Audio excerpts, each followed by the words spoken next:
Yo l'équipe, c'est Coupure, j'espère que vous allez tous très bien. On se retrouve pour une toute nouvelle vidéo commentée sur le serveur Monocompte.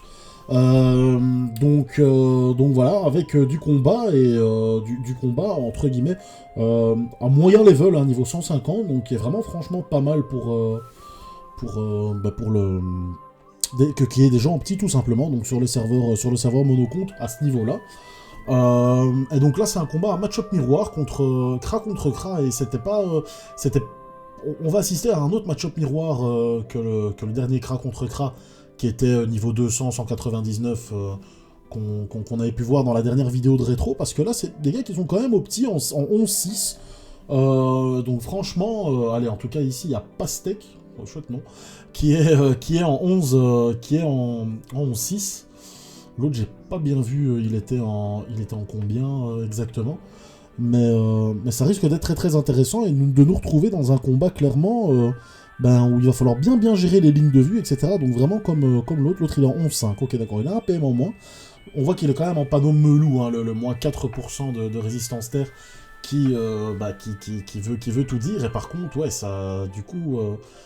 Contre un Kra là, qui a une panneau, lui, clairement axé la panneau de classe, en fait, tout simplement, parce qu'on voit qu'il a quand même 10% de résistance all, sauf en terre, où il a un Kroom de 26%. Et donc, sincèrement, le Kra, avec ses moins 4% de raise terre, qui va prendre quand même tarif, avec les flèches cinglantes qui sont quand même lancées tous les tours, qui sont beaucoup trop puissantes, hein, les flèches cinglantes qui, je le rappelle, pour ceux qui ne savent pas, retirent automatiquement 3 PM, c'est obligatoire sur Dofus Retro, donc ça ne s'esquive pas, donc voilà. Mais du coup c'est un sort terre qui est lancé tous les tours, donc le moins 4% de résistance terre est clairement déjà moins bénéfique pour le Kra Ange dans ce cas-ci. Et en plus de ça, il y a la flèche punitive, voilà, on va la voir là, 261, je pensais qu'il allait faire quand même un peu plus. En plus qu'il s'est boosté, mais bon, c'est sûr que la panoplie, et là il a très très bien joué par contre, hein, c'est sûr que la panoplie de classe ne donne pas autant de stats terre en force que la panoplie melou dans le cas de l'autre Kra, mais par contre là il a vraiment bien joué. Il a utilisé sa flèche de dispé pour se cacher derrière, pour se mettre en fait à couvert, à l'abri, hein, tout simplement. Et on voit là le Kra qui bégaye un petit peu, j'ai l'impression qu'il sait pas trop quoi faire, et je comprends parce que du coup il sait pas l'atteindre. Il a aussi à mon avis ses flèches à relancer. Par contre là il va quand même pas passer avec 11 PA. Il se replace. Aïe, ouais, je peux comprendre, hein, ça a un petit peu bégayé au niveau...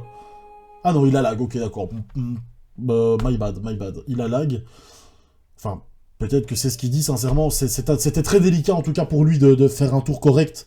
Et là, par contre, le Kra qui va clairement en profiter, hein. Le Kra Pastèque, et là, on voit clairement qu'il il fait ses petits sorts...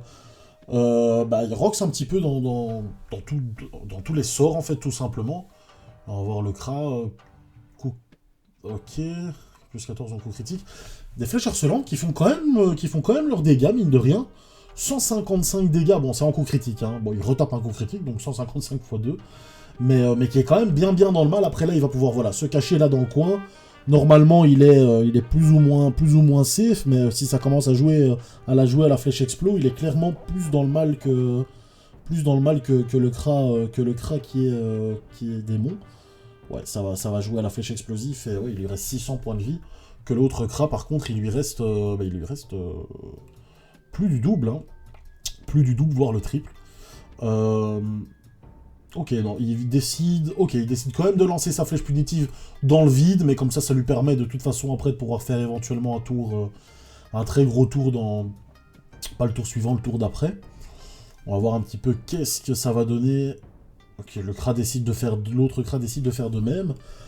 Ouais, par contre...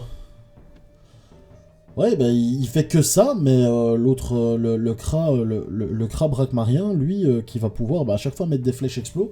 Et comme sa panneau, c'est une panneau qui est axée multi-éléments, du coup, regardez, il fait quand même ses petits dégâts, même si c'est pas grand-chose, au final, l'autre se retrouve facile à... là, on voit 350 points de vie, donc... c'est assez délicat, je pense que l'autre, le Kra Ange ne peut absolument rien faire, hein. Ouais, faire un œil de taupe, mais c'est vraiment pas oufissime. Et le tour clairement, un des tours en tout cas qui a vraiment fait la différence, c'est le tour du Kra où il a réussi à se mettre à couvert et à faire en sorte que l'autre Kra ne sache pas l'avoir, tout simplement. Et il a préféré claquer une flèche de dispé pour se protéger lui, plutôt que claquer une flèche de dispé pour pouvoir par la suite mettre par exemple une flèche punitive sur l'autre Kra, pouvoir le débusquer, entre guillemets. Donc voilà, et là le Kra qui gère son combat assez aisément. Donc franchement, le Kra Pastèque qui avait quand même 11 levels, ça aussi il faut le dire, hein, il a quand même 11 levels de plus, donc voilà, c'est vraiment bien joué. C'est vraiment un chouette combat, je trouve. Donc voilà. Écoutez, je vais essayer de vous trouver un deuxième petit combat ici. Et je vous dis à tout de suite. Et on se retrouve pour un deuxième combat. Un combat avec de l'Eka qui est en 12-6 face à un Enerissa en 17, pardon. Mais qui va du coup se retrouver en 12-7 avec son mot stimulant, voire en 13-7.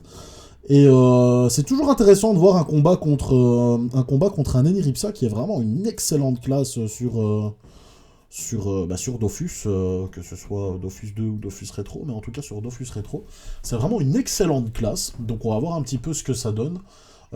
Très très tanky, forcément, qui fait peu de dégâts, mais encore, ça dépend franchement du corps à corps que l'Eniripsa va utiliser, parce que franchement, un Eniripsa peut être très très violent au corps à corps, hein, tout simplement. Je pense à des ennemis R avec le marteau de la gamme Inzot dans cette tranche de level là. Donc voilà, on va voir un petit peu là les flip. Bon, il décide de buter de Lapino, donc ça c'est vraiment bien joué de sa part, hein. C'est absolument obligatoire de buter de Lapino parce que ça régène assez bien et en plus de ça, ça donne des PM. Donc c'est une gonflable améliorée, clairement. Maintenant, on va voir un petit peu comment CTK Flip va gérer son combat, parce que franchement, voilà, ça aurait été une autre classe, j'aurais dit ouais, le match-up est clairement à l'avantage de l'Eniripsa. Là, NK Flip, c'est pas forcément le cas, quoi. On connaît tous de quoi les EK Flip sont capables, surtout sur la chaîne. Donc voilà. Par contre, je me permets, petite parenthèse dans le combat, je vois qu'on est énormément, enfin vous êtes énormément à regarder les vidéos, franchement, même moi des fois je suis choqué, ça fait ultra plaisir les gars. Par contre, voilà, par rapport aux abonnés, j'avoue, ça fait un peu pitié, quoi. Je vois que j'ai des 4000 vues en 24 heures, je suis là, what the fuck? Mais je suis à 700 abonnés, donc j'avoue, on va doucement arriver vers les 1000, et j'avoue que ce sera vraiment un très très chouette palier, que j'aimerais bien atteindre, franchement, mine de rien. À la base, je fais pas des vidéos pour avoir un maximum d'abonnés, etc. Mais je me dis, 1000 abonnés, ce serait quand même bien cool. Donc voilà, petite parenthèse abonnés. Si jamais vous n'êtes pas abonné et que vous regardez la vidéo, n'hésitez pas. Sachez que je suis quand même assez actif au niveau des vidéos et que je le continuerai, ça c'est sûr et certain. En plus, j'ai acheté un peu de matos là.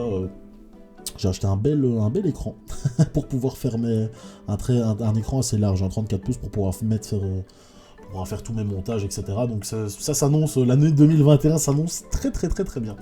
Donc voilà, on va un petit peu se reconcentrer sur le combat. Là, l'Eniripsa qui gagne quand même pas mal de points de vie. Avec à chaque fois les petits soins qui se met sur lui, voilà, les mots de régène, etc. Je pense pas qu'il soit feu, cet Eniripsa. Je vais une fois un petit peu me focus sur le combat. Ok, les 4 qui se débuffent. Est-ce qu'il va tenter peut-être des... Ok, il tente pas de récop. Ah ouais, non, c'est logique, pardon. Je vais rien dire. Il tente pas de récop, c'est un peu logique. Ouf. Regardez ce soin de l'Eniripsa. Ah ouais, il décide de toute façon, l'Eniripsa, de se débuff à chaque fois. Bon, là, par contre, il est un petit peu niqué. Au niveau de ses mots revitalisants, mais franchement, l'Eniripsa très tank, et les Flip tant qu'il sort pas de roulette debuff, ou bien éventuellement une arachne crit pour debuff le mot de prévention de l'Eniripsa, c'est sûr qu'il pourra pas lui faire de très gros dégâts, parce que je rappelle à cette tranche de level là, voilà, là maintenant il va commencer à pouvoir faire des dégâts, et là on voit, ok, un récop qui passe, et regardez la masse de dégâts qu'il arrive à faire, par rapport à un dégât qu'il fait au top cage ou quoi que ce soit, c'est vraiment énorme, hein, ce sort récop qui est vraiment incroyable. Mais bon, l'Eniripsa qui est largement moyen de tanker ce genre de fantaisie pour lui, pour un Eniripsa, c'est clairement de la fantaisie. Ok, roulette passe-tour pour les caves, j'avais pas remarqué. Waouh. Et là, on a un Eneripsa qui joue R, clairement, avec des mots blessants, qui a une PO qui est assez folle. Hein. Franchement, le mot blessant, je connais pas la PO exacte du sort, mais je sais que la PO est insane. Là, les cas, par contre, qui perd quand même 2 PM, qui relance une roulette, qui va clean le Lapino. Très bien joué de la part de Leka. Franchement, Leka fait pas un mauvais combat. Enfin, en tout cas, il fait pas... Il fait clairement pas beaucoup d'erreurs au niveau du match-up, clairement. Il fait les bons choix, bah, il clean à chaque fois le Lapino, c'est vraiment très bien. Bon, après, voilà, quand il y a un mot de prêve, il sait pas faire d'énormes dégâts, mais il essaye d'attendre que le mot de prêve se passe, tout simplement, en essayant de rester le plus loin possible, et en forçant les Niripsa à essayer de se rapprocher un maximum pour pouvoir faire ses mots blessants à distance. On voit qu'il essaie de mettre des langues grappeuses, quitte à pas roxer, parce que clairement, bah, on voyait que des fois, il faisait 0 dégâts. Mais par contre, vous voyez que si ça passe en crit, voilà, le moins 2 PO pendant 12 tours, et il suffit qu'il y en ait 3 ou 4 qui passent, et l'Eniripsa est obligé de se debuff, mais du coup, il se débuffe le mot de prêve également, donc... Voilà, là on va se retrouver dans cette situation, on va voir comment les K-Flip va gérer ça, ou bien essayer peut-être une arachne crit. Ça m'étonnerait qu'il soit 1 sur 2, même avec son sort. Voilà, bah ferme ta gueule. Encore une fois, roulette 50 crit. Ok, bah là, non, il décide de faire des langues grappeuses, et là on voit franchement la l'Eniripsa qui est déjà à moins 6 de PO pendant une dizaine de tours. Donc là, l'Eniripsa bah, qui va soit devoir, voilà, exactement, se rapprocher, se mettre à découvert, prendre des risques pour pouvoir taper, ou bien, solution numéro 2, mot de jouvence, mais du coup il se débuffe le mot de prêve. Donc ça, c'est toujours un choix pour l'Eniripsa, et franchement les K-Flip, je trouve en tout cas qu'il propose un bon gameplay. Maintenant, voilà, on voit au niveau de ses points de vie, encore une roulette co-critique, mais il faut qu'il tente une arachne, là. Il continue à tenter des langues grappeuses, et là, ouais, là par contre l'Eniripsa qui est, je pense, à moins 10 PO. Donc il va commencer à devoir... il va commencer à devoir essayer de se debuff, à mon avis. Quoique 7 PM, quand même, c'est quand même fat, hein, sincèrement. Avec ses résistances, j'avoue, j'en sais rien, et peut-être en Shenmue, mais il tape quand même très fort au mot blessant. Hein. Il n'utilise que ça, parce que je pense que s'il avait été en Shenmue, il taperait énormément je ne me souviens plus du mot, pardon, le sort feu de l'Eniripsa. Je l'ai complètement oublié. J'avoue que là, j'ai vraiment pas l'habitude de le voir. Par contre, 400 en intelligence, là par contre, les K-Flip, il va pouvoir mettre de jolies langues grappeuses ou bien des jolis top cage, à voir. Il change des K-Flip, ok, top cage, c'est vraiment bien joué. Il met quand même des solides patates, mine de rien. À voir si la chance des K-Flip, si la chance va lui sourire, tout simplement. Là, l'Eniripsa, on voit que ces mots revitalisants. Ok. J'allais dire font vraiment la différence, mais là, il est quand même claqué à mot de reconce, donc voilà. Ah non, mot de régénération, mot revitalisant. C'est l'autre sort. J'ai vraiment pas l'habitude de voir franchement des Eniripsa. Et ça fait franchement plaisir d'en voir. Et surtout que lui, il a l'air franchement bien opti, hein, malgré que ce soit les serveurs monocompte. Franchement, c'est vraiment super stylé. Là, les K-Flip qui se dit ok, on va tenter. De toute façon, là maintenant, il faut y aller. Quoi qu'il arrive, on va voir ce que l'Eniripsa va faire. Il va peut-être tenter, tout simplement de le kill. Non, ok, il décide de faire du retrait PA et d'essayer de tanker un maximum. En attendant, franchement, je pense que c'est quand même le mieux à faire. Les récops qui passent, hein, quand même. Certains récops passent, et là, on voit l'Eniripsa qui s'est retrouvé, bon, quasi midlife, mais avec tous ces mots... tous ces mots de régène qui repassent quand même assez largement au-dessus de sa moitié de vita. Et là, par contre... il va terminer les cas, je pense. Hein. Je pense que c'est terminé. À voir ce qu'il décide de faire. 145 points de vie. Un mot d'épine. Un mot de frayeur. À moins qu'il y ait toujours la chance des cas. Normalement, je pense qu'il y avait toujours la chance des cas, mais il a tapé et ça a pas l'air d'avoir fait des dégâts x2. Ouais, par contre, là, les cas avec le mot d'épine... je comprends pas pourquoi l'Eniripsa, parce que je pense pas que les cas soient encore en... Voilà, il est plus sous chance, et là l'Eniripsa qui va tranquillement gérer son combat. Franchement, très très belle Eniripsa, hein. Franchement. Un magnifique Eniripsa. Je suis bien content de vous proposer un petit Eniripsa comme ça sur la chaîne, ça fait vraiment plaisir. Sincèrement, le petit Eniripsa Mirabelle, joli. Franchement, GG pour ton perso. Et je vais essayer de vous trouver un troisième petit combat. pour bien finir la vidéo, hein, petite vidéo 3 combats comme d'hab. je vous dis à tout de suite. Donc bon, on se retrouve pour un troisième petit combat avec un Ossa, donc vous savez très bien mon affection pour la classe, et contre un Sacrieur. Vous savez bien ma deuxième affection pour cette classe, vu que c'est mon personnage principal, sur Rétro en tout cas, le Sacri. On va voir un petit peu comment l'Ossa va se débrouiller, parce que le Sacrieur là, il a l'air quand même assez solide, hein. Je pense qu'il est grade 7. Et Vils, franchement, 11-7, un très très beau Sacrieur. Contre un Ossa, là, on va voir un petit peu comment ce Sacrieur va se démerder. Là, l'Ossa qui booste à fond quand même son... Enfin, booster à fond. Qui booste avec 10 PA, enfin avec moins de 10 PA, son bouffe tout. On va voir un petit peu comment le Sacrieur va gérer ça. Je pense qu'il doit absolument clean le press-pick, c'est la chose la plus importante. Très bien joué de sa part, c'est ce qu'il fait. Châtiment agile, c'est très important, hein, forcément, quand on a un Sacrieur contre un Ossa, ça nous permet de détacle un maximum d'invocations. Bon, bouffe tout, c'est toujours assez délicat à détacler. Ok, l'Ossa qui invoque son Crackler, je pense qu'il a quand même une belle zone pour booster. Joli, boost de dégâts, enfin boost de dégâts, boost de PA, pardon, le Crackler ainsi que le bouffe tout. Par contre là, le Sacri qui sera plus en état pesanteur, il perd un seul PA, donc ça c'est toujours bien pour lui. Je vois qu'il a 92% d'esquive, donc ça va, il est au-dessus du crack. Le bouffe tout par contre qui lui est bien boost, mais comme je l'ai dit, qui ne met plus l'état pesanteur. Ouh, les grosses absorptions du Sacrieur. Ouais, ça c'est quand le Crackler par contre n'a pas... Parce qu'on voit le Crackler qui a moins 30% de résistance feu. Donc un Sacrieur avec une absorption va taper très très fort sur le Crackler et va du coup bien se régène. On voit le Sacrieur qui est remonté midlife.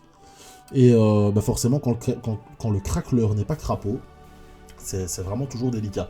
Là par contre l'Ossa je pense qu'il joue quand même une panneau de classe, parce que invoquer un bouffe tout à 3 cases de lui, ça c'est dans tes rêves, hein, normalement. Donc mais bon, ça, voilà. Je sais pas s'il y a vraiment un avantage à ça. Bon, dans ce cas-ci non, je pense pas. Par contre l'Ossa, se placer comme ça contre un Sacrieur, c'est très tendu, parce que là s'il va se caser dans la petite case à côté, et il a la possibilité de le faire, hein, donc ouais, voilà, c'est vraiment délicat. Ok, d'accord. Très très bien joué de la part du Sacri, franchement, rien à dire. Il tente une abso, j'aurais peut-être tenté des... Ok, heureusement pour lui, il détacle pas. J'aurais tenté des pieds du Sacrieur pour être sûr, mais il va quand même tenter l'abso. Là par contre, ça va commencer à devenir délicat pour l'Ossa. Pourquoi? Parce que lui, à mon avis, n'a pas de corps à corps pour taper. Je peux peut-être me tromper, hein, mais voilà. Il va se retrouver taclé, et il n'y a qu'une seule invocation qui peut taper au corps à corps le Sacrieur. Donc là, ça va être le bouffe-tout. Le Dragonnet, lui, va être useless après ce tour-ci. Donc voilà, là, il va taper une fois. Après, il va devenir useless, sauf éventuellement pour des buffs quand il va se rapprocher. Avec ces 3 malheureux PM. Et les Tofu qui vont... il faut vraiment là invoquer un max de Tofu... pour essayer de voler un maximum d'agilité au Sacrieur, parce que là, voilà, là le Sacri qui joue très très bien. 3 pieds du Sacrieur, il vole de l'agilité à l'Osamodas, donc là, l'Osamodas qui clairement perd 60 d'agilité, et le Sacri en prend 60, donc il y a une différence de 120 à chaque tour. Et bon, là, on voit que le Sacrieur, il les garde pendant 6 tours, hein, donc c'est pas rien. Par contre, le press-pick, là, qui va quand même avantager un petit peu l'Osa, mais... Sacrieur est beaucoup trop tanky, là on voit le Sacri qui est de toute façon full life, l'Osa qui a perdu énormément de points de vie, donc je pense que l'Osa sincèrement il peut déjà quitter, je pense qu'il peut vraiment rien faire. Le Sacrieur a vraiment bien géré le coup là, je pense que l'Osa pouvait mieux se placer, même si, ouais voilà, ouais non clairement il pouvait mieux se placer, parce que là, il pouvait encore se placer contre un mur mais avec la possibilité de mettre un sanglier ou quoi que ce soit, quand on a un Osa, mais là c'est clairement foutu. Parce que là, il n'y a pas moyen de mettre un sanglier pour pousser le Sacrieur plus loin et essayer de partir. Et l'Osamodas, qui ne détacle pas clairement, puisque c'est possible d'avoir un Osa... accès R, quitte à ne pas taper au sort, mais à avoir pas mal d'agilité pour pouvoir détacle. Et donc dans ce cas-ci, être quand même assez bon au niveau du placement, mais là on a clairement un Osa qui arrive à trouver une zone piqûre motivante, mais je pense que c'est dead quoi. Le Sacrieur qui a pas perdu de vie quasiment, et même s'il en perdait avec les invocations, avec les Tofu, ça serait juste accentuer le fait qu'il puisse éventuellement avoir une punition et terminer Loza, et encore après, si jamais il a envie de se mettre ses châtis hauts et de tenter ses meilleures dissolutions, il peut facilement se régénérer, et Lausanne fait... Enfin, les invocations de Lausanne font jamais assez de dégâts que pour pouvoir tuer le Sacrieur, et en tout cas lui faire assez de dégâts que pour éviter une deuxième fois la punition, etc. etc. On connaît quand même la classe Sacrieur. Donc là clairement, il joue bien, hein, franchement. Il doit pas, pour moi, ouais, voilà, un petit châtiment agile, ça c'est sûr et certain. Mais il doit pas forcément se régénérer. Il risque rien, il a quand même un assez gros bouclier qui lui donne des résistances neutres, donc qui tank dans ce cas-ci les morsures du bouffe-tout. Mais voilà, et le Samodas qui lui est complètement niqué, qui va à mon avis réinvoquer son dragonnet juste à côté pour pouvoir débuff le Sacrieur. Ouais, mais le Sacrieur va juste après, de toute façon, revoler de l'agilité, donc voilà, c'est vraiment très très compliqué. Si encore le Sacrieur était quand même mal au niveau de ses points de vie, j'aurais dit ok, il y a peut-être encore une chance de gagner, mais là, le Sacri est quasiment full life, c'est vraiment tendu. C'est vraiment très très très tendu pour le Samodas. Je pense pas qu'il puisse faire quelque chose, sincèrement. Il a fait une erreur, hein, ça a été de se placer clairement là. Maintenant voilà, peut-être qu'il pensait détacler, le Sacrieur, hein, on n'en sait rien, hein, mais c'est sûr et certain que là ça va commencer à être très très très délicat. Et là on voit le Sacri qui place ses pieds du Sacrieur à son aise. Il fait pas énormément de dégâts, mais ouais voilà, Loza, ouais, je pense que c'est dead quoi. Ouais voilà, ok, il dit le GG. Malheureusement, on n'a pas vu un beau combat d'Osamodas, mais on a vu un beau combat de Sacrieur parce qu'il a vraiment bien géré, bien géré son tour et bien géré son placement. Donc franchement, très très bien joué de la part du Sacri qui était bien grade 7. Hein, donc voilà. Eh ben écoutez, je vous dis, je vous remercie à tous et à toutes d'avoir regardé la vidéo, ça fait franchement super plaisir. Et on se retrouve une prochaine fois pour une nouvelle vidéo. Bisous.